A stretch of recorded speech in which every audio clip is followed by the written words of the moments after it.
Hello po mga kababayan, kamusta po kayong lahat? And once again, welcome back to another episode of Simply Talkies Vlog. Pag-usapan natin mga kababayan, ito pong budget cut ng isang ahensya po ng pamalaan. Nakakalungkot po ito mga kababayan. Kung yung isang ahensya ng pamalaan at ang opisina nito ay bilyon-bilyon ang ibinibigay, tapos hindi naman alam i-accounting o mag-report ng tama at nagbibigay ng mga bogus receipts. Ito namang napaka-importanteng ahensya ng pamalaan, ini-ignore. Dapat nga mga kababayan, ito ang number 1 eh. Pangalawa na lang siguro ang education, pangatlo ang infrastructure. No? Yang DPWH, ano pa ba? DOTR, no? Sa akin ang top 5 ko dapat defense, education, transportation, DPWH and agriculture. Yan.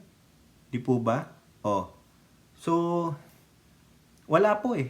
Ang na number 1 sa ating konstitusyon ay ang edukasyon. O tingnan yung ginawa nung previous secretary. Ang pera nilalagay sa sobre, pinantatapal, pinangsusuhol. Yung baka yung iba, hindi lang sobre. Baka may maleta ng Louis Vuitton. Di po ba? Yan po ang ating pag-uusapan kasi po, ang mga senator ngayon, nandyan na po sa budget deliberation. They're trying to finish that up para po magpunta na sila sa BICAM and the President want a speedy approval of the 2025 GAB. After GAB na yan, nandyan na yan sa NEP, National Expenditure Program. No? Magiging batas na po yan.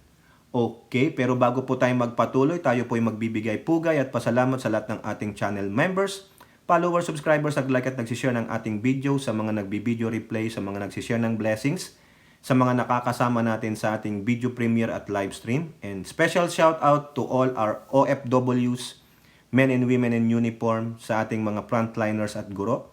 At maraming salamat po sa ating mga nakakasama at patuloy na hindi bumibitaw sa ating channel. No? Maraming salamat po sa inyo and may God bless us all. May God bless our country and may God bless the Marcos administration. So unahin natin mga kababayan itong mga ulat muna, no, yung mga previous article about the armed forces of the Philippines, about its modernization, no? Ito po nakalagay po itong AFP nasa branch nasa ano po ito ng National Department of National Defense sa DND. Now, unahin natin ito, no, kasi mga ilang balita lang para ma-refresh tayo. Sa ulat po ng GMA News, sabi dito nung July 2nd, 2024, AFP needs to modernize radar and surveillance systems first, sabi ni Browner. Ayun po yung gusto nilang mangyari. Kung ano man yung horizon na yan, no, kailangan maganap yan. Kasi lalo na ngayon, itong umiigting itong sa West Philippines Sea, kailangan talaga matutukan ng external defense. Aside from inaano natin yung ating internal defense, lalo na sa mga insurgents, sa terrorists, and mga spies. Okay, yun po yung sabi ni AFP Chief of Staff General Romeo Browner. No? Sabi niya, kailangan ma-modernize natin ang ating radar and surveillance. Mahalaga po yan eh. No? Next, dumating naman tayo sa September na. Ito na po yung mga pagsusumiti ng budget. No? Sa House of Representatives, nagde-deliberate na sila dyan ng mga budget ng bawat department. Ito po, sabi lang ng Senado, Senate Panel 6 hire AFP Modernization Fund for 2022 or for 2025 amid West Philippine Sea issue. Ayun po yung ninanais ng mga senador. No? Kasi during that time, nasa House of Representatives yan, yung hearing na yan, no? Yung mga budget deliberation. No? Ito lang sabi ni Bato dito, it's a tall order but we will try at least from the Senate side to increase the defense spending. Dapat nga po no? Defense Secretary Gobot Teodoro said his agency originally proposed 245 billion for the AFP modernization in support the transition to territorial defense and the comprehensive archipelagic defense concept. However, he said only 75 billion pesos. Biruin mo yun, 245. Ang inapprove lang that time is 75. Was approved under the National Expenditure Program. Ay grabe naman, bakit naman po? Ha? Bakit kaya hindi inexplain ito ni DBM? Ha? Si Department of Budget and Management. 245 ang hinihingi. Nakakapagbigay nga kayo ng 700 plus billion sa DepEd. How many billions more sa ibang mga department? Tapos ang defense, hindi nyo kayang nakakaiyak mga kababayan. Tapos yung iba kinukurakot lang. Tapos yung ating defense, mga AFP. Kaya kawawa yung mga sundalo natin. Nakita nyo ba mga itsura niyan? Lalo na pag sila ay naka-full battle gear, aakyat sa bundok. Hahanapin yung mga insurgents o terrorists o whatever. Tapos kayo ibang departamento, pasobre-sobre lang ng pera. Nakita nyo 245 ha? During that time ha? September 24, naulat yan. Hinihiling 245. Ang ibibigay lang 75. Are you fucking kidding me? Wala man lang kalahati, wala man lang 3/4, ginawa nyo 1/4. Ganon nyo katipid ang ating military. Nakakahiya naman sa mga military personnel natin, nakakaiyak po. Ako po, mataas po ang respeto ko sa mga militar dahil alam ko ang hirap ng mga yan. Di po ba? Lalo na pag napapasaba kayo sa mga insurgents, sa mga kriminal. Kawawa po, lalo na sa West Philippine Sea, even sa Eastern Seaboard. May bantay ba tayo sa ating Eastern Seaboard? Diyan sa ating South, nadadaanan tayo ng mga napapalautan tayo ng mga inchik, lalo na sa West Philippine Sea.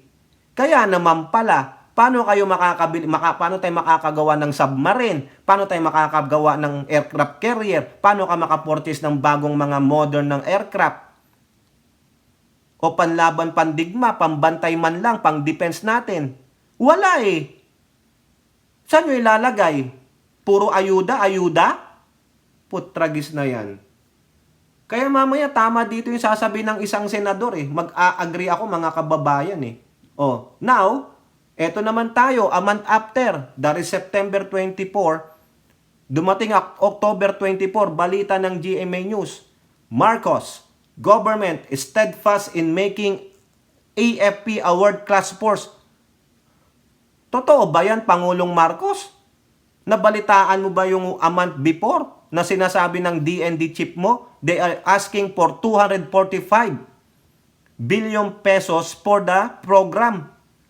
Sa kanilang budget. 245 na nga lang mga kababayan, wala man lang half billion. Diba? Walang half billion. Yun na lang ang hinihingi tapos binawasan pa, ginawang 75 billion. Tapos sasabihin ng Pangulo, government is steadfast in making AFP a world-class force. How? Pasensya naman ha? Ito tinitrace natin. Itong ulat na ito, a month after nung sinabi ni DND Chief yun. Binawasan. Nangangamba rin sila bato. Sila kasi ang hahawak niyan eh. Sila ang magiging sponsor eh. Oh, di ba? Tapos sinabi ng Pangulo ito, in his speech during a dinner for the AFP Council of Sergeant Majors at Malacanang on Monday, Marcos said the military is vital in sustaining the defense of the state as well as its sovereignty and patrimony. Rest assured that we will remain steadfast in transforming and modernizing the AFP into a world-class force that is respected by its counterparts and is a source of national pride. How? If you don't have the budget that you are asking for to modernize it and to be a world-class force, how? Tinipid yung budget. 245, ano binigay? Nilaan lang 1/4? How? Malalaman nyo ito mamaya, tingnan ninyo mga kababayan. Pasensya naman ha. I will not agree with the President if the budget of the AFP is not increased. Ang laki ng binibigay nyo, Department of Education, anong na-deliver ni Pusit? Diba? Billions of pesos yun? 733 billion noong una 22-23, 23-24 parehong billions, kulang na nga lang ng ilang bilyon para mag-trilyon. Tapos ang AFP, binawasan nyo ng binawasan. Kawawa naman talaga palang mga sundalo natin. Yung iba kumakain ng corned beef, sila tuyo. Yung iba kumakain ng spaghetti, sila wala. Parang ganun po eh. Iniwanan na nga ng mga previous administration, hanggang ngayon, baliwala pa rin ang AFP, gutom pa din, katiting lang ang ibibigay. Eto na mga kababayan, ang realidad Eto, walang dito, walang prejudice o discrimination dito. Even though itong senator na ito, ayaw natin sa kanya, ayaw nga nating ma-re-elect siya, pero at least ipaglalaban niya ito. Di po ba? Makinig ka, DBM Secretary. Kung man, ikaw ang gumawa ng na to eh. Di ba? Si DBM yan eh. Ayun ang sisisihin ko dito, mga kababayan. Ito. 2 senators want 10 billion cut. Kinat pa. In AFP modernization budget restored. Modernization budget niya. Paano magiging world class ang ating puwersa? Tulad ng sinasabi ng presidente na irirespeto ng mga counterparts natin. Hawak nila, puro garan-garan. Yung kabila, automatic rifle, automatic weapon. So yun? Meron pang mga ganun-ganon. Tayo, ano gamit natin? Yung kung man, lagyan na tayo ng flashlight dito. Namatay, baterya mo? Hindi ba ever ready? Di ba? Nakakahiya eh. Di ba, DBM? Nakakahiya. Saan nyo pinunta yung 10 billion cut? House of Representative, kayo dyan. Akala ko ba pro-West Philippine Sea tayo? Akala ko ba pro-military tayo to upgrade, speaker? Pasensya naman kung makakastigo kayo, Hindi sa kinakampihan ko tong dalawang senator na ito. Pero sinasabi nila yung katotohanan na gusto pala nating i-modernize ang ating AFP. Pero imbis na i-modernize, ibus ang moral ng mga kasundaluhan, binawasan nyo pa ng 10 billion? For what reason? Saan nyo dinala? Diba? Pasensya naman po Sabi ko sa inyo, pag may mali, kakastiguhin natin. Pag tama, ipipraise natin. Dito ating AFP ito. Sinashoutout ko nga dito ang mga men and women in uniform. Mataas po ang respeto natin sa kanila because these people are the one protecting our freedom. At tandaan ninyo, freedom is not free. Why? It costs their lives. Diyan na nga lang, nagbabakbakan sa Basilan, sa iba pang lugar na marami pang insurgents. Tapos kayo, yung modernization, ayaw nyong i-modernize ang ating AFP, makahabol man lang maski na 1/10%. Kung sila may 5th generation fighter, ano ang fighter natin? -1? -5? Napag-iwanan po tayo, hoy DBM, hoy House of Representatives. Ito ipinasa nyo sa Senado Di ba? Napag-alaman ng dalawang senator, tinan nyo, November 14 lang, publish ng GMA News. Senators J.B. Ejercito, si J.B. Ejercito, and Ronald Bato de la Rosa sought to restore the 10 billion slash in the 2025 budget for the AFP Modernization Program. Dapat dito ipaliwanag ito. May magpaliwanag dito, Representative Elizalde o Representative Stella Kimbo. Sino man dyan yung naggawa nitong budget ng AFP, bakit nyo in-slash? Pinropose in-slash, hindi ba ito idinipensa nung ng budget ng AFP sa House? Di po ba? Natagpuan po. Pasensya naman inuulit ko. Ako pro-admin ako pero mali po ito. 10 billion. Saan nyo pinunta ang pera? Bakit pumayag yung sponsor sa House? At bakit pumayag din yung House? Bakit pumayag yung AFP? Bakit pumayag si DND Chief? Natanggalan kayo ng 10 billion. Kakakunti na nga lang yung budget nyo Ang mahal-mahal pa ng mga military equipments. Buti sana, paski na tayo ang nagpro-produce niyan, mahal pa rin po. Diba? During the Senate plenary deliberation on the budget of the DND, Ejercito lamented. Nag-ingay siya. that the funding for the AFP modernization program always takes the cut. Always, palagi. Which contributed to the delay in the completion of the projects for the military force. It is frustrating. Nakakababa po ng moral yan sa ating mga kasundaluhan. Biruin mo, pinramis ng Pangulo. Diba? Sabi niya, world class. Gagawin natin kayong world class. Ang tanong, when, Mr. President? When?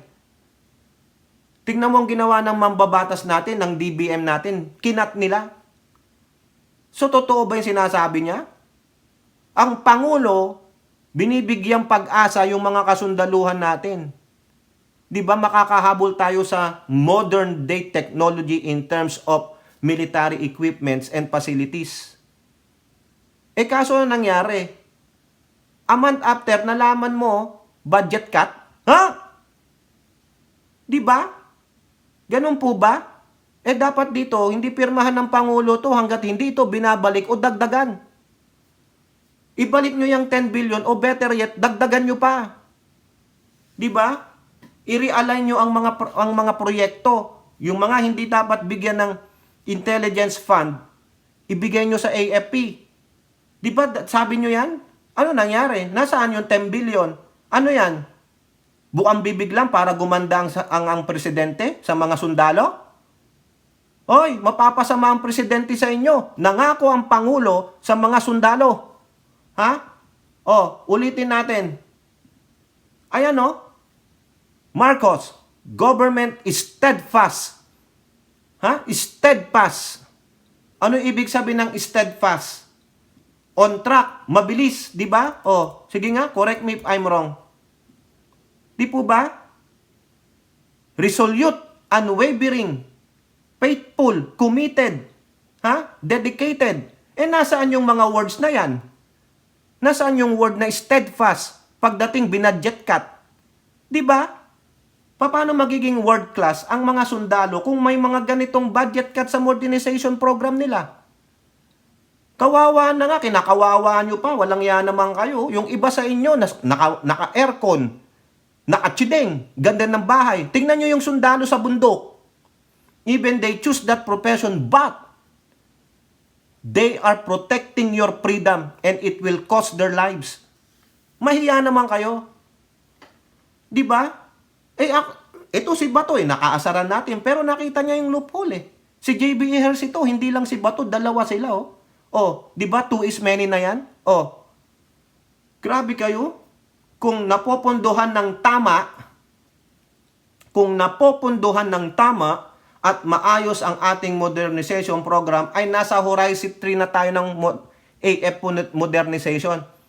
Paano natin maaabot ito kung taon-taon ay nababawasan ng budget para sa modernisasyon? Correct!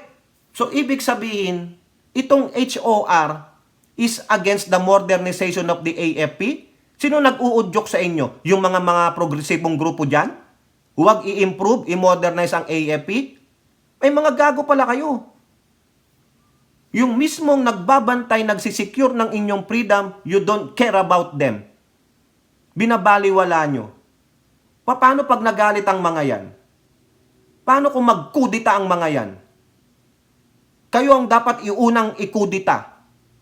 Kayong mga nagtapyas ng budget yan, biruin nyo, Horizon 3 na tayo. Natapos na ba yung Horizon 1? Natapos na ba ang Horizon 2? Hindi pa. Kasi sabi ni JB Ejercito, kung napupunduhan lang ito ng tama at maayos, nasa Horizon 3 na tayo. So therefore, hindi pa tapos yung dalawang Horizon program ng AFP.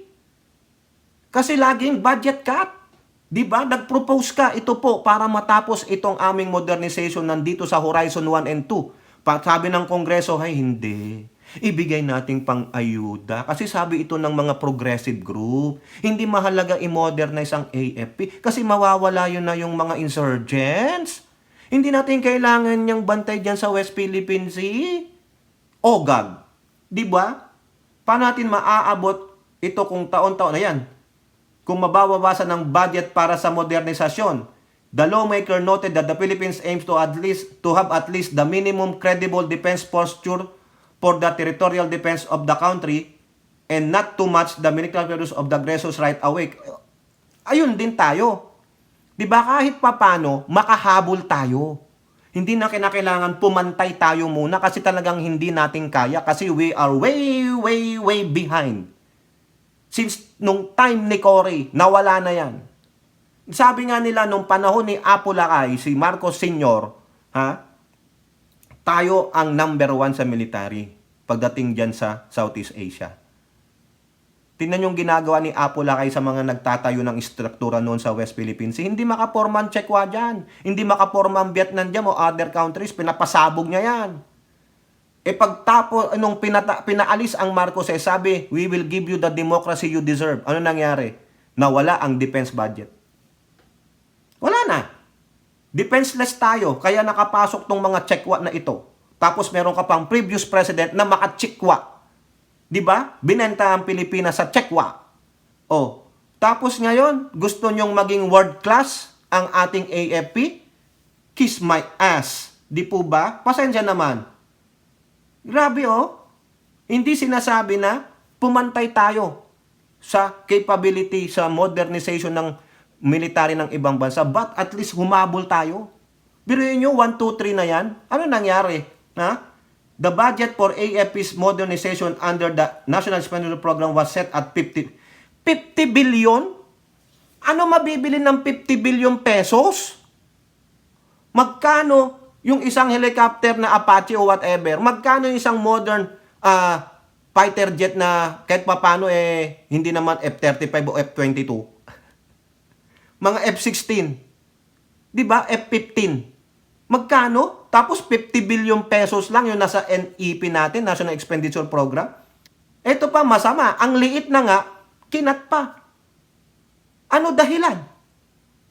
However, it was reduced to 40 billion under the House of... Antindi nyo ikaw Elizalde ko ikaw Stella Kimbo, saan nyo dinala ang 10 billion? Bakit? Bakit hindi nyo explain yan? Ano dahilan nyo? 50 billion na nga lang. Ano ang sabi ni Chodoro? DND, 245 billion? Ang hinihingi namin. Ang ibibigay lang 75 billion? Ano mabibili mo? Anong mamomodernize mo? Bangka? O pwede, siguro. Tapos lagyan mo na lang ng torpedo o sima. Yung bangka, imbis na torpedo, sima. Oo, para ka lang mangangawil ng ano yan. Isda, di ba? Tragis na yan, Grabe to mga kababayan. Inadapt pa ng Senate Finance Committee, nakakaya naman. I-hears ito appeal to restore or even augment the budget for the AFP's modernization, saying this is in line with the spirit of revised AFP modernization program, which prescribe an annual appropriation at least 74 billion o annual 74 billion. Yun siguro yung pinopropose ng mga nasa DND. 74 annually. Ayun, nangyari. Ginawang 50. Tapos binawasan pa, ginawang 40. Saan nyo dadalhin? Mahigit isang digata na mula nung napasa natin ng revised AFP modernization law. O batas pa pala ito. Ngunit hindi pa natin minsan na kompleto ang itinakda ng batas o you are violating that law. Hoy, HOR. 75 pala ang dapat Why did you set it to 50 and then reduce it to 40? So therefore, you are violating the law? Di po ba? Itinakda ng batas na 75 billion pesos para sa modernizasyon ng ating sandatang lakas. Nasaan ang 35 billion? Ang laki-laki ng mga ibang budget na departamento, you cannot even provide this 75 billion that was set in the law. Batas yan. Ang sabi ni Ejercito, nakakahiya naman mga kababayan. Ito si Bato. De La Rosa, who defends the budget of the DND, said that with the 10 billion reduction of the AFP, 7 projects will be affected. O biruin nyo yung 7 These projects include cyber system, forward support equipment, aviation engineering equipment, additional aircraft, joint tactical combat vehicles, and radar basing support system. Ayaw nyo ito? Kayo dyan sa HOR, sino man kayo? Hindi ba kayo nahihiya that you are violating the very law that the President signed? Na merong itinakdang 75 billion annually para sa budget ng modernization ng AFP, but what you are giving now is half of that? Mahiya naman kayo. Ejercito also noted that there are 17, aside sa 7, may 17 remaining projects pa under Horizon 1. Tapos, 75 projects in Horizon 2. So, 75 plus 17, that's 92 for the 2 Horizon projects. And then, 37 naman sa Horizon 3. So, a total of what? 92 plus 37, that's 129 projects for the modernization of AFP. Tenga. Hanggang ngayon, hindi natatapos. Wala kasing 75 million or billion or more sa Horizon 1. Walang 75 billions or more sa Horizon 2. At wala ring 75 billion sa Horizon 3. Bakit 75 billion? Because ayan yung itinakda ng batas na dapat budget sa AFP modernization. But this HOR or DBM ignoring it. So therefore, you are violating the very said law. Ibigay ninyo yan. Hindi po nakakataas ng moral ng mga sundalo yan. Kung mababawasan pa tayo ng 10 billion, another 7 will be added. So therefore, 129 magiging ilan? 134 o 136 projects. From the first one to the last one, the Horizon 1, 2, 3. But De La Rosa said that 99% of the 53 projects under Horizon 1 already completed and expected to reach, matagal pa yun, 2026 pa yun. Ganun pa rin yun, bato. Diba? Kahit na ano pa yan, ang pinakapunto dito is why did you reduce the budget from 50 billion to 40 billion? Ang laki ng problema natin sa West Philippine Sea, tapos ganito, tapos kayo dyan sa HOR, sisigaw-sigaw kayo, pro-West Philippine Sea kayo, hinayupak pala kayo eh. Diba? I'm calling out the HOR. Papunta-punta pa kayo sa bayan ng Zambales, inaalam nyo mga problema ng mga mangingisda doon tungkol sa, dyan sa Baho de Masinloc. It's part of our West Philippine Sea. Tapos ganito, sino magbabantay sa mga mangingisda? Kaya pala kawawa yung mga mangingisda doon. They were left by themselves. Tapos pag inapin ng inchik, wala silang magawa. Kasi walang deterrent. Diba? Gunggong pala itong mga to eh. Kayo ang dapat kinakastigo. O ayan o. Ha? Sabi ko sa inyo, mali ito. Kaya Speaker Martin, paabot nyo to kay Speaker. Binawasan po ng committee ni Elizalde ko ang modernization budget ng AFP. Putragis na yan. Dapat 75 billion, ginawa nyong 40. Ayan o, di nagsisinungaling si Ejercito. Binasa natin. Diba? Para nga yan o. Yan. Para sa ating West Philippine Sea, external defense. Tapos, ganyan lang ang gagawin ninyo. Nakakahiya naman pala kayo. Ha? O, eto pa. Eto pa ang sabi ni Bato. Ha? Si Bato, depensa to eh. Hindi natin biniblema ang gobyerno natin. Hindi hirap tayo sa pera. Hindi tayo hirap sa pera. Gumaganang malampaya. Laki ng kinikita ng malampaya.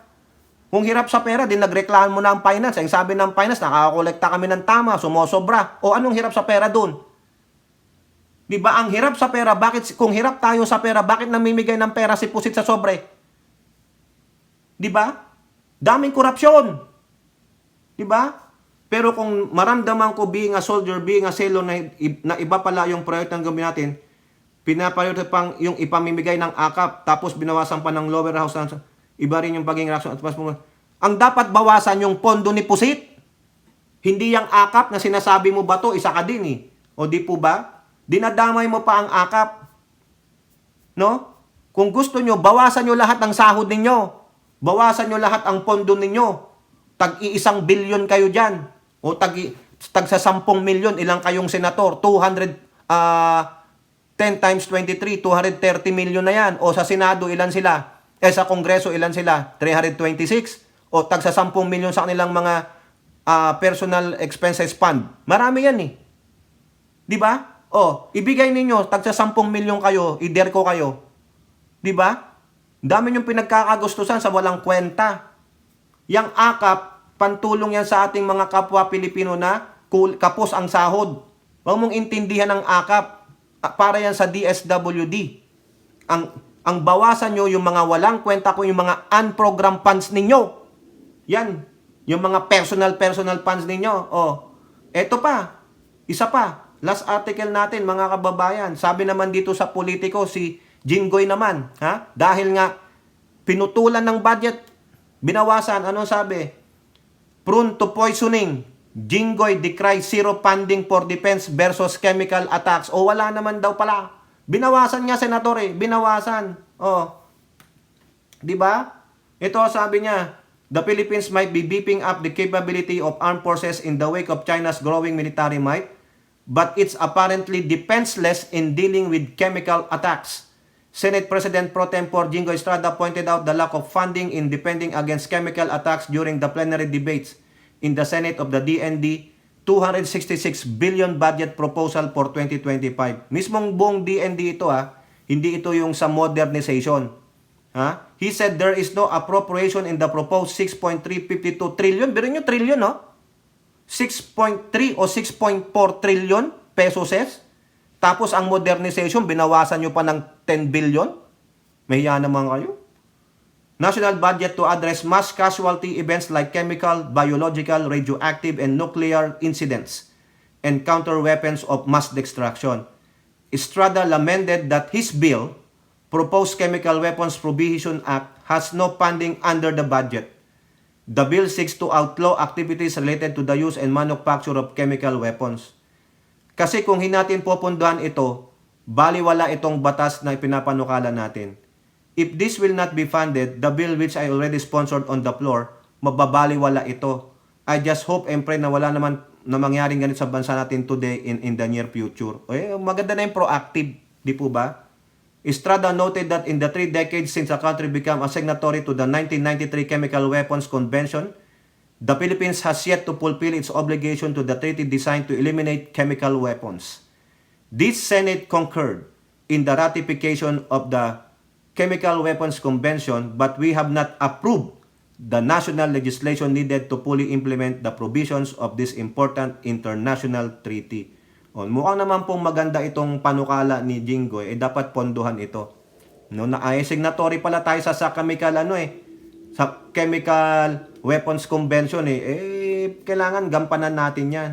At gampanin nyo rin dapat kung ano yung nararapat na modernization budget base sa batas, sabi ni Ejercito na 75 billion, ibigay ninyo. No? Gawan nyo ng paraan yan. Mahiya naman kayo, mga kababayan.